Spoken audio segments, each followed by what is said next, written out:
రాజుగారు వేటకెళ్ళాట. 15 రోజుల తర్వాత వచ్చాడు. చూడగానే ఆయనకు చాలా ఆవేశం వచ్చేసింది. ఆవిడ కౌగిట్లో ఒక పురుషుడు ఉన్నాడు.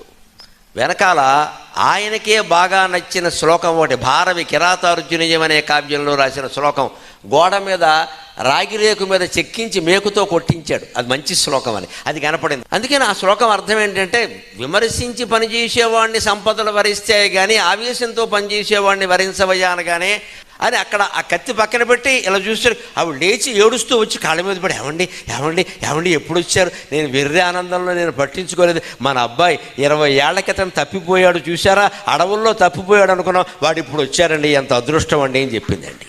భారవి కిరాతార్జునీయంలో కావ్యం రాసిన ఒక్క శ్లోకం వల్ల ఒక రాజుగారి సంసారం నిలబడిందమ్మా. మన సాహిత్యం ఎంత గొప్పదో ఆలోచించండి, సాహిత్యం ఎంత గొప్పదో ఆలోచించండి. మన సంసారాలు నిలబడాలంటే ఈ శ్లోకాలు, ఈ పద్యాలు వినాలి, చదవాలి, ఆచరణలో పెట్టాలి.